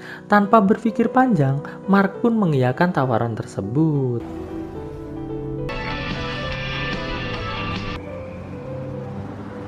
Sesampainya di rumah Alexis, terlihat Mark dan kawan-kawan nampak sangat bahagia, dikarenakan mereka berpikir bahwa malam ini mereka pasti akan mendapatkan servis cocok tanam yang sangat liar, gratis dan pastinya menggunakan gaya freestyle. Singkat cerita, mereka semua membuat sebuah api unggun di luar rumah, lantas minum minuman asoy sambil mengobrol santuy. Di momen tersebut, terlihat Beverly mulai resah. Ia pun lantas masuk ke dalam rumah. Melihat hal tersebut, Alexis lantas menyusul Beverly masuk ke dalam rumah. Di dalam rumah, Beverly mengatakan bahwa ia belum pernah melakukan hal-hal seperti ini sebelumnya. Lalu Alexis pun mengatakan bahwa ia hanya cukup melakukan apa yang diperintahkan oleh Alexis, dan semua ini akan segera berakhir. Lalu sebelum pergi keluar, Alexis membawa minuman yang ada di meja menuju ke halaman. Mereka pun lantas minum minuman tersebut dengan santai. Lalu Alexis mengajak semua orang yang ada di sana untuk bermain sebuah permainan jujur atau minum. Mereka pun lantas mulai bermain. Di tengah permainan, terlihat Mark tiba-tiba berjalan sempoyongan lantas pingsan. Ivan dan Kovac yang menyangka Mark hanya bersantai saja, lantas melanjutkan permainan. Lalu pada saat giliran Alexis untuk jujur, ia lantas mengatakan pada mereka semua bahwa ia telah memasukkan obat bius ke dalam minuman yang Ivan, Kovac, dan Mark minum. Mengetahui hal tersebut, Ivan lantas mengatakan bahwa mereka tidak perlu membiusnya jika ingin bercocok tanam dengan mereka. Alexis pun lantas berkata bahwa ia tidak ingin bercocok tanam dengan Ivan dan kawan-kawan, tapi ada rencana lain yang sebentar lagi Ivan dan kawan-kawan akan segera mengetahuinya. Tidak selang berapa lama, akhirnya Ivan dan Kovac pun tumbang. Melihat mereka semua sudah tumbang, Alexis dan kawan-kawan lantas menyeret Mark dan kawan-kawan masuk. Di dalam rumah, terlihat Mark dan kawan-kawan sedang terikat di kursi dengan tidak memakai baju. Lalu Alexis pun mulai menyiram kepala mereka satu persatu. Saat mereka semua telah sadar, Ivan yang melihat di sekeliling ruangan tersebut banyak sekali simbol iblis, lantas bertanya, "Apakah kalian semua para penyembah iblis?" Alexis pun mengatakan bahwa mereka bukanlah para penyembah iblis, justru mereka adalah para anggota pemusnah para penyembah iblis. Lalu Alexis pun mulai menjelaskan bahwa mereka melakukan ritual membunuh para pemuda yang tidak percaya akan Tuhan, lalu mereka akan membuat sebuah cerita, seolah-olah para pemuda tersebut sedang melakukan ritual penyembahan kepada setan dengan cara bunuh diri. Mereka melakukan hal itu agar orang-orang yang hendak bergabung dengan komunitas penyembah setan segera mengurungkan niatnya, lalu memberikan donasi kepada pastor sebagai perlindungan atas jiwa mereka semua. Lalu donasi tersebut akan disalurkan untuk membangun sebuah yayasan para mantan penyembah setan. Mendengar hal tersebut, mereka pun lantas berteriak minta tolong. Namun sayang, hal itu sangatlah sia-sia, dikarenakan rumah Alexis ini berada sangat jauh dari pemukiman warga. Lalu Ivan yang mulai frustasi pun lantas mulai memaki Alexis. Alexis yang marah langsung menusukkan pisau di bahu Ivan sampai tewas.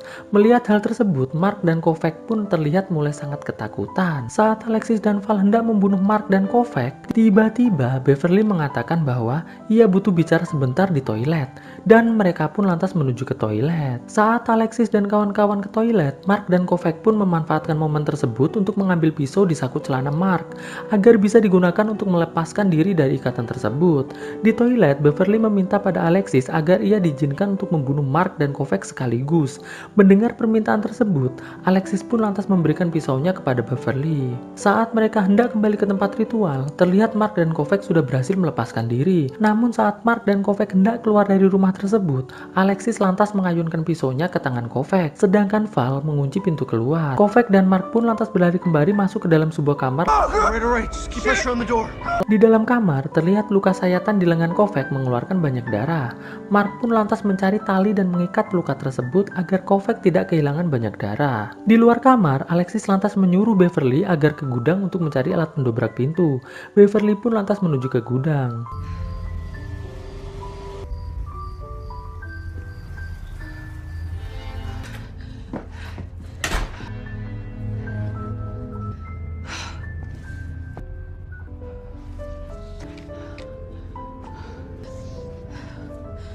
Di dalam rumah, Alexis mengambil 2 buah tabung gas lalu menyemprotkannya ke dalam kamar yang terdapat Mark dan Kovac di dalamnya. Melihat hal tersebut, Mark lantas mengambil kain lalu menutup celah pintu agar gas tersebut tidak bisa masuk ke dalam kamar. Tidak selang berapa lama, tiba-tiba ada mobil ibu tiri Alexis datang. Alexis dan Val pun lantas menuju pintu depan. Saat ibu tirinya masuk, ibu tiri Alexis lantas mengatakan bahwa ia akan mengambil paspor yang ketinggalan di kamarnya.